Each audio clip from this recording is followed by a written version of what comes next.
Feliz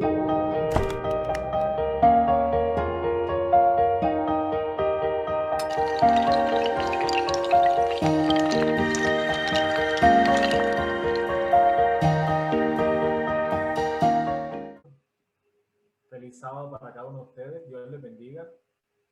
Amén. Es un placer poder acompañarles en esta hora, en este lugar. Quiero invitarles para que cerremos nuestros ojos y vamos a orar. Oremos. Te damos gracias, Señor. Bendito, alabado sea tu nombre, porque eres bueno y porque para siempre es tu misericordia.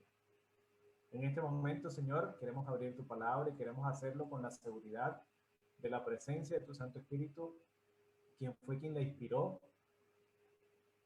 Y en este momento, Señor, solicitamos a ti que nos des la sabiduría para poderla entender y aplicarla a nuestra vida. Solamente tú eres santo, oh Dios, digno de alabanza.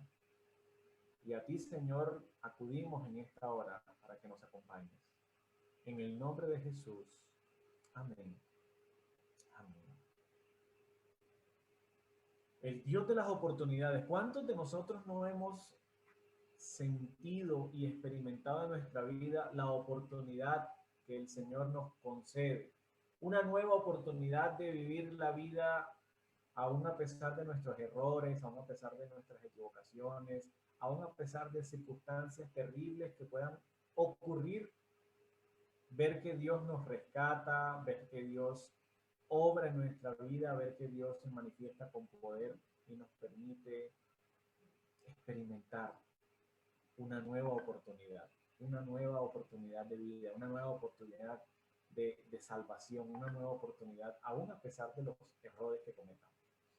¿Saben? En la Biblia nosotros vamos a encontrar varios ejemplos de personas que experimentaron la nueva oportunidad. Y cuando nosotros vamos al libro de Romanos, vamos a buscar Romanos capítulo 8, versículo 28, y el que lo tenga, que por favor nos acompañe, que nos diga, que nos lea. Romanos 8, 28. ¿Quién lo quiere leer?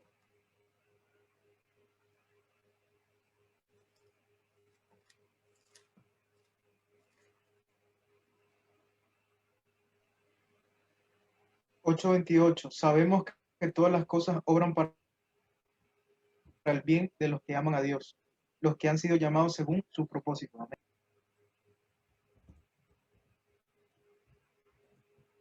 Todos aquellos que han sido llamados por Dios y que pueden experimentar dificultades en su vida, que puedan experimentar problemas, todas esas cosas nos ayudan a bien. Todas esas cosas nos ayudan a seguir adelante. Todas las cosas, por muy mal que parezcan, pueden ser una bendición para nosotros, pueden ser una bendición para los que nos rodean, pueden ser una bendición para las personas que están a nuestro alrededor.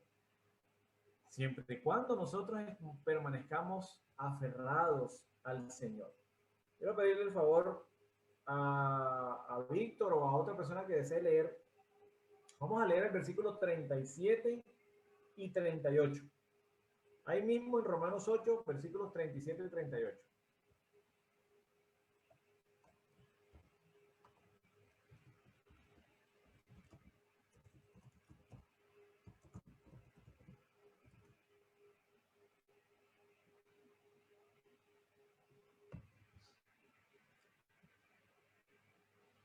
Romanos capítulo 8, versículos 37 y 38.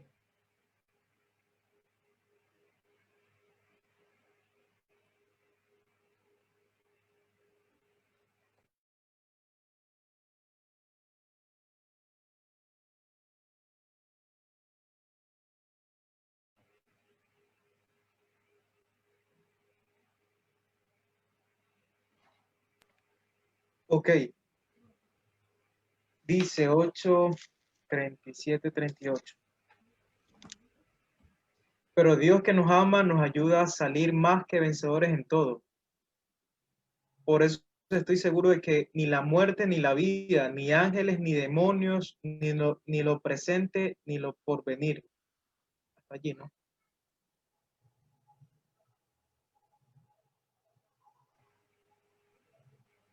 37 y 38 y el 39, Víctor. Ahí me escuchan mejor. Sí, Y el 39. ni lo alto ni lo profundo, ni ninguna otra cosa creada nos podrá separar del amor de Dios que se halla en Cristo Jesús, Señor nuestro. Amén. El apóstol Pablo sufrió muchas cosas. Persecuciones, apedreamiento, naufragios, latigazos, lo acusaron, lo metieron preso. Pasó de todo. Y en cada una de esas cosas Dios se manifestó con poder y le permitió ver la gloria de Dios. En esta mañana vamos a conocer la historia de algunos personajes bien interesantes que le ocurrieron ciertas cosas que a ti y a mí pueden pasarnos en cierta proporción, pero que Dios tiene siempre una segunda oportunidad para nosotros. Dios tiene siempre una oportunidad para mostrarnos su poder, mostrarnos su gloria, mostrarnos que nos ama. La primera historia la encontramos en el libro de Ezequiel, capítulo 1, versículo 1. Ezequiel 1:1.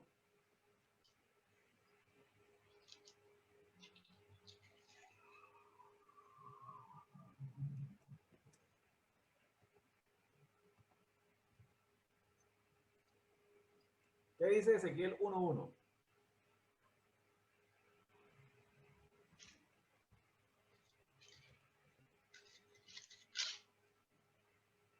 En el día 5 del cuarto mes del año 30, cuando estaba yo entre los exiliados junto al río Quebar, se abrió el cielo ante mí, tuve visiones de Dios.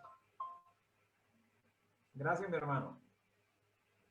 Normalmente, los profetas cuando van a escribir en los libros históricos, cuando van a escribir sobre eventos históricos, sobre acontecimientos, por lo general, usted va a encontrar que dice, en el primer año del rey tal. Eso lo vemos muy claramente en el libro de Daniel, por ejemplo. En el primer año del rey Nabucodonosor, en el segundo año de tal, en el tercer año. Siempre el profeta escribe bajo qué reyes estaban, cuál era el año de su reinado, y con eso daban la fecha, prácticamente la fecha del lugar donde estaban y en qué circunstancia temporal se encontraban. Los profetas no, en la antigüedad no te van a decir, era el año 2500 antes de Cristo, no, ellos no te van a decir porque eso no era el conteo como se hacía las fechas en esa época. Ellos decían, en el tal año del rey tal, en el tercer año del reinado del rey tal, y así. Pero si ustedes se dan cuenta, Ezequiel no habla con respecto a ningún rey en específico en ese primer versículo. Mi hermano Carlos, lea el versículo 2. En ese día 5 del quinto año de la deportación del rey Joaquín. Ahí sí, gracias mi hermano, ahí sí el profeta está diciendo, estaban en el quinto año de la deportación del rey Joaquín. La deportación cuando vino Nabucodonosor con todo el ejército de los caldeos y se llevaron a muchos, a otras cantidades los mataron, tiene una cantidad de cosas. En el segundo versículo él sí está diciendo básicamente en qué momento histórico se encontraba. Pero en el primer versículo dice, en el año 30, en el mes cuarto, a los 5 días del mes. Pero en el año 30, ¿de qué? ¿Qué se le viene a la cabeza, hermana Gladys? No le estoy escuchando muy bien, qué pena, se le escucha muy pasito, pastor, qué pena. Se escucha muy bajito, ¿y ahora? No. Muy bajito. ¿O qué será? ¿Qué será?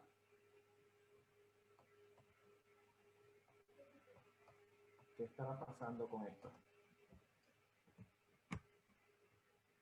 ¿Y ahora?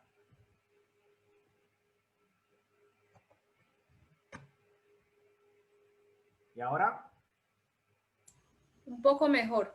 Ok, vamos a quitarnos esto. Esta idea de Víctor no fue buena. Vamos aquí a ponernos más cerquita. el versículo 1 nos habla del año 30, pero no dice de qué rey. En cambio, el versículo 2 sí dice que era ya el año 5 de la deportación del rey Joaquín. Mi hermana Gladys, ¿qué se le viene a usted a la mente cuando el profeta Ezequiel dice en el año 30? Pero él no dice en el año 30 de qué. ¿Qué cree usted que a qué se está refiriendo Ezequiel con ese aconteció en el año 30, en el mes cuarto, a los 5 días del mes? Pues me imagino que un gran acontecimiento, ¿Cierto? pero algo así. ¿Saben algo? Para un israelita, habían ciertas fechas específicas en su vida que eran importantes. Por ejemplo, un niño tenía que ser presentado ante Jehová en el templo. Era un acontecimiento especial porque era el momento en que era presentado en el templo, los 8 días. A los 12 años, era cuando el niño, después de una educación exhaustiva en su casa, donde su mamá le enseñaba sobre el idioma, sobre la historia del pueblo, le enseñaba sobre la lengua hebrea, le enseñaba todas esas cosas importantes para un niño. A partir de los 12 años, a los 12 años se hacía lo que se llama el Bar Mitzvah, el momento en donde el niño entraba a ser parte de la congregación, algo así como si se bautizara a los 12 años. Por eso Jesús fue llevado a Jerusalén, al templo, a los 12 años. Entonces, ustedes ven en la Biblia, Jesús es presentado a los 8 años, luego vuelve a los 12 y es presentado y es llevado al templo. Y un tercer episodio interesante en la vida de un israelita era al cumplir los 30 años. Cuando un israelita cumplía los 30 años, se decía que estaba adulto para cumplir su obligación o lo que él se iba a dedicar en su vida. Esto es sobre todo para los profetas, para los sacerdotes. Si ustedes se dan cuenta, Juan el Bautista inició su ministerio a los 30 años. Jesús inició su ministerio a los 30 años. Era una fecha específica, era un momento crucial en donde el sacerdote iniciaba su ministerio. De los 30 hacia atrás era su preparación, su educación. Él se preparaba para ser un sacerdote, se preparaba para ser una persona que iba a ministrar en el templo, tenía que estudiar las leyes, tenía que estudiar las ceremonias, tenía que estudiar todo lo que concerniente a ser un sacerdote. Y a los 30 años, cumplidos los 30 años, entraba a ministrar en el templo. Si ustedes leen el versículo 3, dice, vino palabra de Jehová ¿a quién? ¿Qué dice, hermano Carlos? ¿A quién vino la palabra de Jehová? El sacerdote Ezequiel, Ah, ¿qué era Ezequiel? un sacerdote. Ezequiel era sacerdote. ¿Saben algo? Dicen los comentadores, los estudiosos de la Biblia, que eso que Ezequiel está diciendo en el versículo 1 era que Ezequiel estaba cumpliendo años. Esa era la fecha de su cumpleaños. El año 30 de la vida de Ezequiel, en el mes cuarto, a los 5 días del mes. ¿Dónde estaba Ezequiel? ¿Dónde estaba el sacerdote que en ese momento, al cumplir los 30 años, debería iniciar su ministerio en el templo? Debería iniciar para lo que estudió toda su vida, para lo que se preparó durante todos esos años. ¿Dónde debería estar? Debería estar en el templo. Pero ¿dónde estaba Ezequiel? ¿Qué dice el libro? ¿Qué dice el profeta Ezequiel? ¿Dónde estaba el hermano Carlos? En el versículo 1. Junto al río Quebar. Junto al río Quebar. ¿Qué hacía Ezequiel junto al río Quebar? Estaba dentro de los exiliados. Estaba con los exiliados. Ahora, mi hermano Carlos, busquemos en el Salmo 137 para que veamos qué hacían los exiliados junto al río.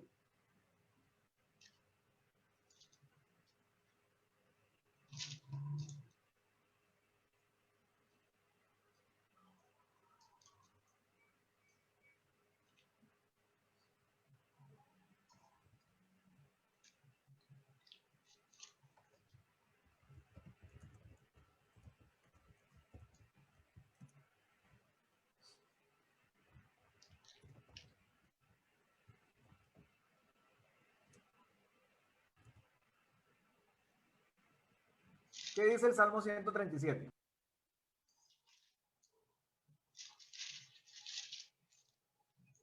Nos dice, junto a los ríos de Babilonia nos sentábamos y hasta llorábamos al recordar a Sión. ¿Qué estaba haciendo el sacerdote Ezequiel el día de su cumpleaños?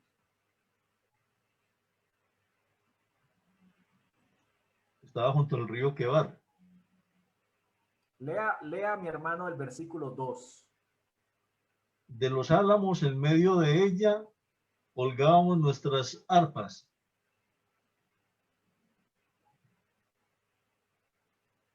Y el versículo 3. Los que nos habían llevado cautivos nos pedían que cantásemos. Los que nos habían desolado nos pedían alegría. Nos decían, cantadnos algunos himnos de Sión. Imagínense ese cuadro. Gracias, mi hermano Carlos. Imagínense ese cuadro. Ezequiel, el día de su cumpleaños.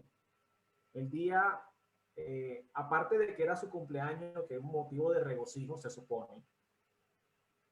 Era el día en donde él alcanzaba los 30 años y debía estar ministrando en el templo, iniciar su ministerio.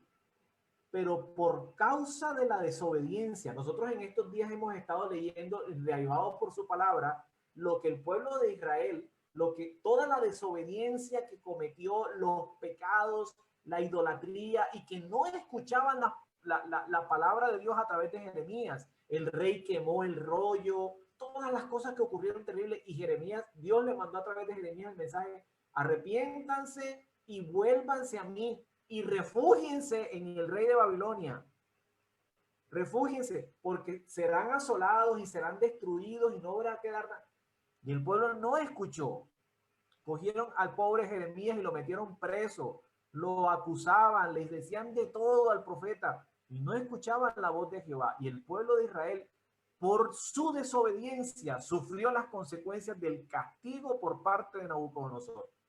Ahora, Ezequiel era un hombre fiel a Dios, era un hombre ungido por el Señor porque él iba a ser sacerdote en el templo, era un hombre que vivía de acuerdo a la voluntad del Señor, era un hombre que amaba a Dios, pero ahora estaba sufriendo las consecuencias de los errores de otros, ahora estaba sufriendo las consecuencias de los pecados del pueblo y estaba lejos del templo, del lugar donde él iba a trabajar, del lugar donde él iba a ministrar, estaba lejos del templo. El día de su cumpleaños, Ezequiel estaba triste de muerte, estaba llorando al lado del río con los otros cautivos, llorando porque sus sueños habían sido rotos, porque sus planes se habían dañado, porque todo lo que él había anhelado en la vida estaba por el suelo y nada de lo que él había pensado que sería su vida estaba sucediendo. Estaba lejos del templo, estaba lejos de su familia, estaba lejos de su casa, estaba lejos de su tierra,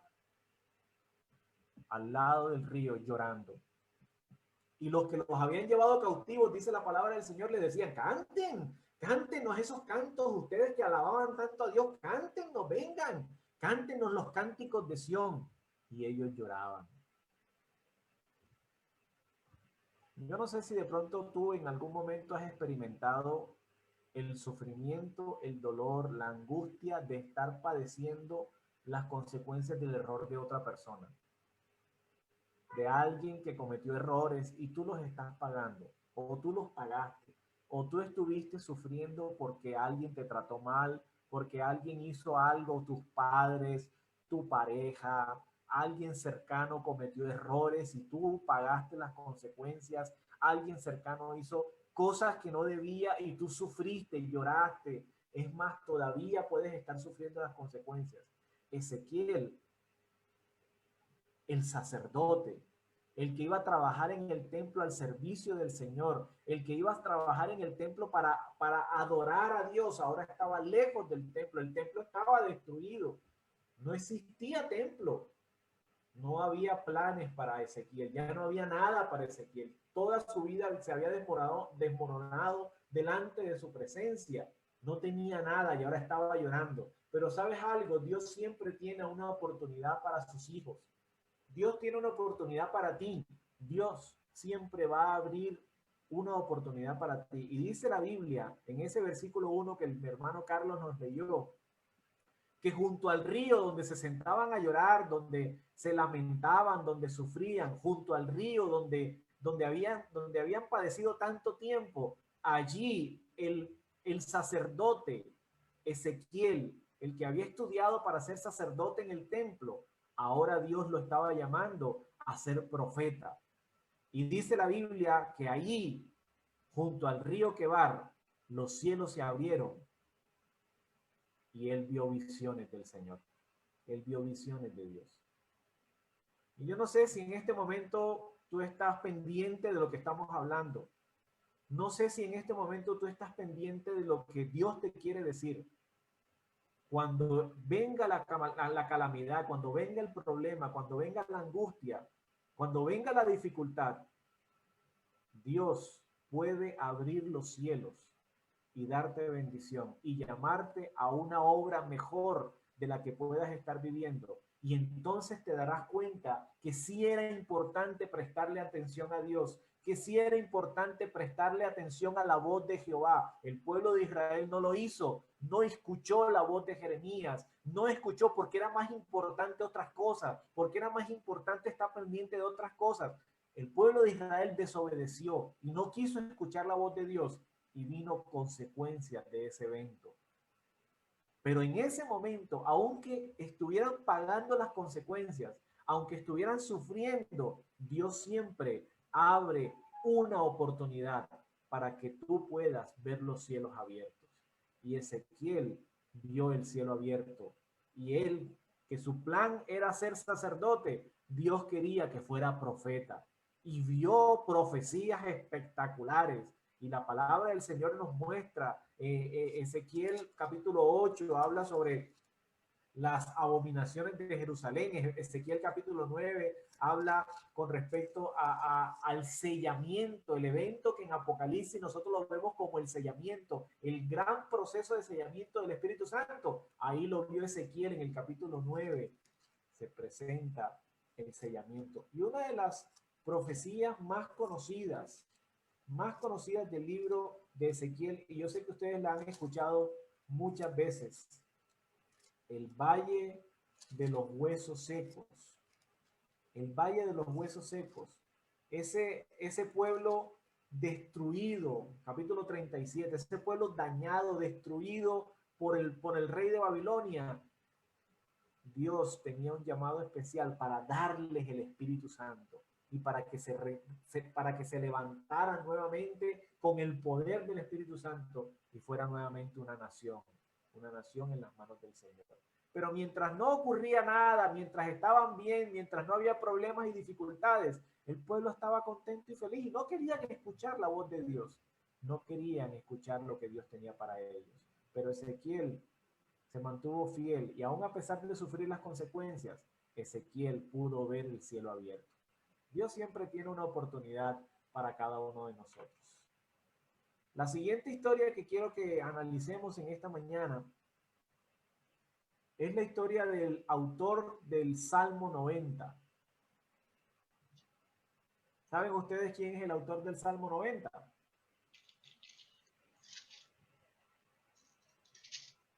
Ahí está el hermano Carlos buscándolo. Mi hermano Carlos, búsquelo ahí y nos dice aquí a todos los que estamos presentes, aunque tengan las cámaras apagadas, pero díganos aquí quién es el autor del Salmo 90.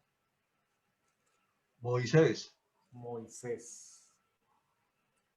Moisés escribió el Salmo 90. ¿Y saben? El Salmo 90 es un salmo triste. Es un salmo triste. Es un salmo de un hombre frustrado, de un hombre cansado, de un hombre que padeció, que sufrió por causa de sus propios errores.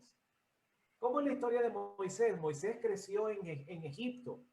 Desde niño fue atacado por el enemigo. El faraón mandó a matar a los niños menores de 2 años. La mamá Jocabed metió a Moisés en la canastilla y se fue ahí en el río. Su hermana Miriam estaba de cerca a cuidarlo y la encontró la hija del faraón. encontró a la canastilla, la abrió y hay un bebé, este bebé es hebreo, pero yo quiero quedarme con él, y se quedó con él y le llamó Moisés.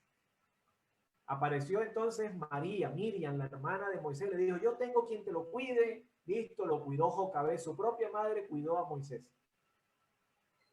Creció, cuando creció fue llevado al palacio del faraón y fue educado como el futuro faraón de Egipto. Fue educado con la mejor educación, fue educado con todo lo que tiene que ver con artes, con la ciencia de la guerra, con la religión, con los idiomas, con relaciones internacionales, todo lo que tenía que saber el futuro faraón de Egipto. Así fue educado Moisés. Y ¿saben algo? Dice la sierva del Señor y patriarcas y profetas, que los ángeles le contaron a los ancianos del pueblo que ese era el elegido por Dios para liberar al pueblo de Israel. Y luego le fue contado a Moisés lo que Dios tenía deparado para él. Y Moisés supo que Dios tenía un futuro glorioso con él para liberar a su pueblo, y Moisés se llenó de gozo y de alegría y de energía. Yo voy a ser el libertador del pueblo de Israel de esta cautividad de Egipto. Y cuando vio a un egipcio golpeando a un hebreo, entonces fue y lo mató. Dañó el plan que Dios había estipulado para él. Dañó el plan que Dios tenía preparado para el pueblo de Israel a través de Moisés, lo dañó. Al otro día, dos hebreos estaban discutiendo y Moisés intervino. Entonces, ¿por qué discuten entre ustedes? Y le dijeron, ¿por qué vienes aquí a regañarnos? ¿Qué nos vas a hacer? ¿Nos vas a matar como mataste al egipcio? Entonces Moisés se dio cuenta que había hecho un error, que se había equivocado terriblemente y ahora lo buscarían para matarlo. Y le tocó huir. Tenía 40 años Moisés cuando ocurrió esto. 40 años. A los 40 años Moisés huye de Egipto y llega a Madián. Allá conoce a lo que se convirtió en su esposa, a su suegro Jetro, y comienza a cuidar ovejas. Y saben, dura 40 años cuidando ovejas. Si usted quiere ampliar un poquito más sobre esto, lea en el Espíritu de Profecía, lea el discurso de Esteban en el libro de Hechos de los Apóstoles, cuando Esteban narra la historia del pueblo. Ahí él habla con respecto a todo esto. Y ¿saben algo? Moisés, después de 40 años en el desierto, dice la Biblia que llegó a ser el hombre más manso sobre la tierra. El hombre más manso sobre la tierra, después de ser impulsivo, después de ser un hombre que se dejaba llevar por las emociones y todo, llegó a ser el hombre más manso, claro, cuidando ovejas 40 años. Y ahí Moisés escribe el Salmo 90. ¿Qué dice el Salmo 90? Vamos a leer a partir del versículo 1. Dice, Señor, tú nos has sido refugio de generación en generación. Antes que nacieran los montes y formaran la tierra y el mundo, desde el siglo y hasta el siglo, tú eres Dios. Hasta ahí todo va bien, ¿cierto? Está exaltando el poder de Dios. Versículo 3. Vuelves a convertir en polvo al hombre y dices, convertíos hijos de los hombres. Dios tiene el poder para hacer lo que quiera. Dios es Dios. Versículo 4. Ciertamente 1000 años delante de tus ojos son como el día de ayer que pasó y como una de las vigilias de la noche. Tú eres eterno, Dios. Tú eres eterno. Tú no estás limitado al tiempo. Versículo 5. Los arrebatas como torrentes de aguas. Son como un sueño, como la hierba que crece en la mañana. En la mañana florece y crece y en la tarde es cortada y se seca. Para ti no hay nada imposible. Tú no estás limitado al tiempo. Tú eres Dios de generación en generación. Tú eres eterno. Está diciendo Moisés. Y ahora miren lo que dice el versículo 7. Ciertamente, en tu furor somos consumidos y con tu ira somos turbados. Pusiste nuestras maldades delante de ti, nuestros hierros a la luz de tu rostro. Ciertamente todos nuestros días declinan a causa de tu ira. Acabamos nuestros años como un pensamiento. Noten ustedes que Moisés en este momento cambia un poco la perspectiva que trae de exaltar el nombre de Dios como un Dios eterno, como un Dios todopoderoso, que no está limitado al tiempo, y ahora aterriza diciendo, ¿sabes qué? Nosotros somos pecadores y tú siempre tienes delante de ti nuestros pecados y nos consumes con tu ira. Estas palabras son de un hombre que lleva 40 años con el peso sobre sus hombros de haber dañado el plan que Dios tenía. Las palabras de un hombre resentido, de un hombre con culpabilidad, de un hombre triste, que sabe que dañó el plan de Dios. El plan que Dios había trazado para él de liberar al pueblo de Israel por la mano de Moisés. Él había dañado ese plan cuando mató al egipcio. Y sufrió y sentía el dolor sobre su vida, la amargura de su alma, saber que había dañado el plan que Dios había tenido. Y ya tenía 80 años, ya estaba listo, ya no tenía fuerza, ya no podía hacer más nada. Y miren lo que dice el versículo 10. Todos los días de nuestra edad son 70 años. Si en los más robustos son 80. Con todo, su fortaleza es molestia y trabajo, porque pronto pasan y volamos. Noten ustedes las palabras de este hombre, que ya tenía 80 años, y decía, el promedio de vida es de 70. En los más sanitos es 80, y ya yo tengo 80. Estoy listo. Ya no hay más nada para mí. Dañé el plan de Dios. No pude hacer lo que Dios había mandado para mí. Dañé lo que él había estipulado. El pueblo de Israel sigue sufriendo en Egipto. Después de 40 años todavía seguía sufriendo en Egipto. Y Moisés no se había atrevido ni siquiera a volver allá, porque sabía que se había equivocado, que había cometido un error, sabía que había dañado ese plan. Y él no se atrevería a aparecerse por allá. Durante 40 años le pesó en su conciencia el haber dañado el plan de Dios. Y quizá en esta mañana estoy hablando a alguien que cometió un error terrible. Ahorita hablábamos sobre Ezequiel, que estaba viviendo las consecuencias de un error de otra persona, de un error de alguien diferente a él. El error del pueblo. El pueblo se estaba equivocando y él estaba sufriendo las consecuencias de ese error. Pero en la historia de Moisés estamos hablando de un hombre que estaba pasando las consecuencias de sus errores, las consecuencias de sus pecados, las consecuencias de haber errado, haberse equivocado, haber dañado el plan de Dios, y le pesaba en su corazón. Y lo que escribió en este salmo es un salmo de amargura, es una manifestación de un hombre frustrado, de un hombre cansado, de un hombre que llevó a cuestas su pecado por 40 años. Y le decía a Dios, tú siempre llevas nuestras maldades delante de ti y con tu furor nos consumes. La amargura del corazón de Moisés. Y dice el versículo 11, ¿quién conoce el poder de tu ira y tu indignación según el temor que te es debido? ¿Quién conoce el furor de tu ira? Pareciera que estuviera diciendo, yo sí lo he experimentado, yo sí sé lo que es padecer por el pecado, yo sí sé lo que es que tú te estés vengando de mí. Porque ese era el pensamiento hebreo. Ustedes sabían que el pensamiento hebreo era ese. Los amigos de Job se le sentaron alrededor 7 días sin decir nada. Y después de los 7 días le dijeron, bueno, Job, revísate para ver qué malo hiciste porque Dios te la está cobrando. ¿Qué cosa mala hiciste?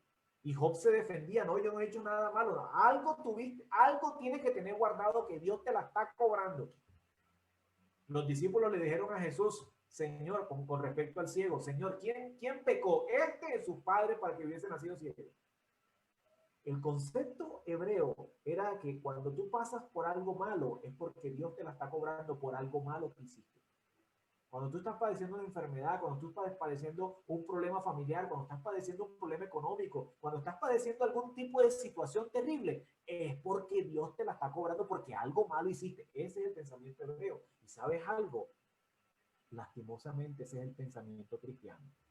Muchos de nosotros, cuando escuchamos, no, que imagínense que el hermano tal le pasó tal cosa, al hijo de la hermana tal lo mataron terrible por allá, a la hermana tal le pasó tal cosa, está en una desgracia. Inmediatamente salimos, uy, algo habrá hecho, algo tendrá guardado.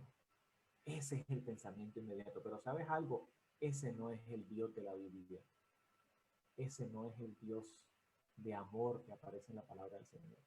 El Dios de amor que aparece en la palabra del Señor es el Dios que está siempre pendiente de ti para ayudarte, siempre pendiente de tu vida para levantarte, para extender su brazo, extender sus cuerdas de amor y levantarte y llamarte al arrepentimiento para que lo vayas, para que lo busques, para que estés con Él, para que sientas el gozo de la salvación, para que vivas el gozo y la alegría de saber que eres un hijo de Dios.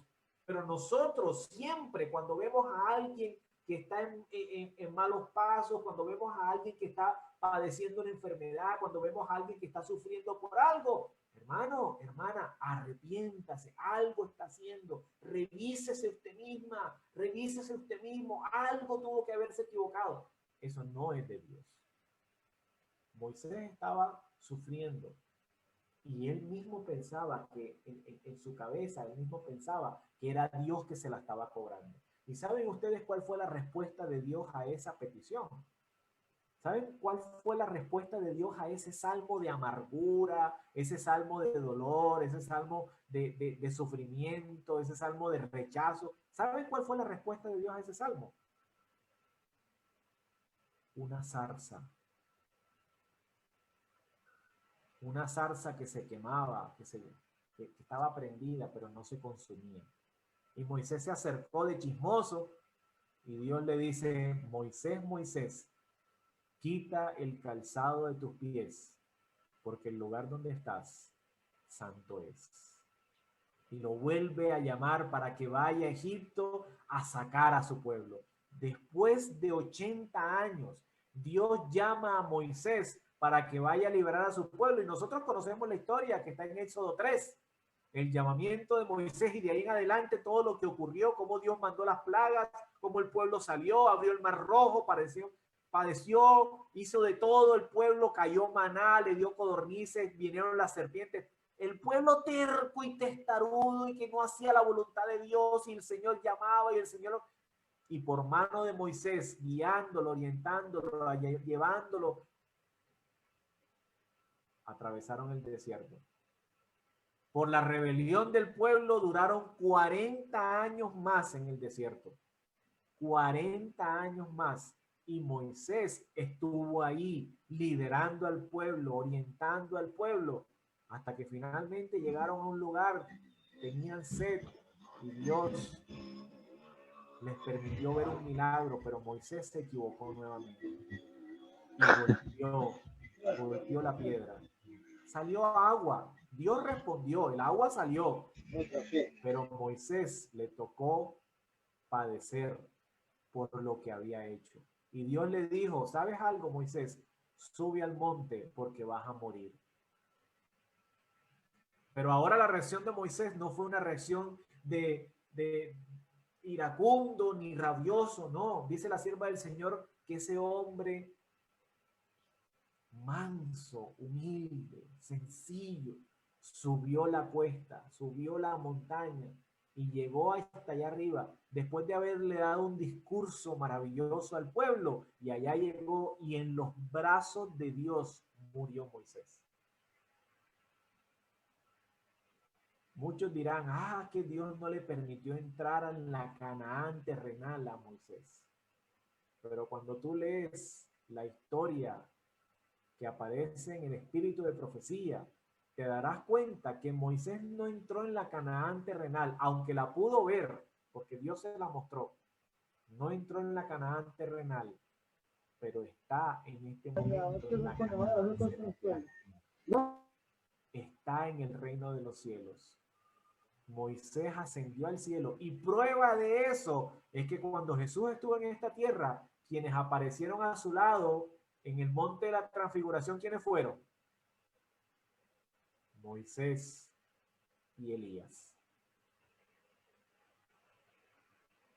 Estos dos hombres Ezequiel y Moisés son las contrapartes de personas que sintieron y experimentaron en su propia la oportunidad de recibir, la oportunidad de que Dios le diera, valga la redundancia, una nueva oportunidad en su vida para poder cumplir el plan de Dios. Ezequiel, siendo sacerdote, no pudo experimentar el gozo del sacerdocio, pero Dios lo llamó a ser profeta y abrió los cielos y Ezequiel pudo ver la gloria de Jehová. Y ahora Moisés, aunque dañó el plan de Dios, aunque frustró el plan, Dios lo llamó nuevamente después de 40 años en el desierto. A la edad de 80 años, Dios lo llamó para que hiciera esa obra maravillosa. Yo no sé en qué condición estamos nosotros, yo no sé en qué condición estás tú, yo no sé cuál ha sido tu error, yo no sé cuál ha sido tu transitar en la vida, yo no sé si le has fallado al Señor, yo no sé si te has equivocado, pero Dios siempre tiene una nueva oportunidad para nosotros. Dios siempre tiene una oportunidad de salir adelante y de recibir bendición para que tú puedas experimentar el gozo de la salvación y para que puedas ver los cielos abiertos como Ezequiel, o puedas ver una zarza que arde y no se consume como Moisés, un llamamiento especial que Dios tiene para tu vida, una nueva oportunidad para que seas un instrumento de Dios. ¿Te gustaría decirle al Señor, Señor, sí, yo quito mi calzado, yo reconozco que tú eres Jehová, yo sé que tú eres el Dios todopoderoso, yo sé que tú eres el que puedes abrir los cielos y dar bendición y mostrarme una nueva oportunidad de vida? Si tú eres esa persona que quieres decirle al Señor, sí, yo te invito para que cierres tus ojos y podamos orar. Oremos. Padre que estás en los cielos, alabado y glorificado sea tu nombre, Señor, desde ahora y por la eternidad. Gracias porque tú eres el Dios de las oportunidades. Gracias porque tú, Señor, no nos rechazas por nuestros errores, no nos rechazas por nuestros pecados, no nos rechazas, Señor, por las cosas que hemos hecho en nuestro pasado, sino que por el contrario, Señor, tú tienes el cielo abierto para nosotros. Tú tienes una nueva oportunidad para nuestra vida. Tú nos quieres mostrar, Señor, una zarza ardiente para que nosotros tengamos la oportunidad de seguir adelante, para que nosotros podamos cumplir el plan que tú has estipulado para nuestra vida y seamos bendición para otros. Señor, perdónanos si nos hemos equivocado, perdónanos si hemos sido, Señor, por nuestros errores y por nuestros pecados, perdónanos si hemos sido piedra de tropiezo para otros. Por favor, ayúdanos, bendícenos y que día a día podamos aprovechar las oportunidades que tú colocas delante de nosotros para salir adelante, para ser bendición para otros, para tomar nuestra vida y colocarla en tus brazos de amor, colocarla delante de tu altar. Y tú, oh Señor, te glorifiques a través de nuestra experiencia, a través de nuestra vida, a través de lo que somos y lo que tenemos. Señor, aquí estamos, te entregamos nuestras vidas, bendícenos, porque te lo pedimos, oh Dios, en el nombre de Jesús. Amén.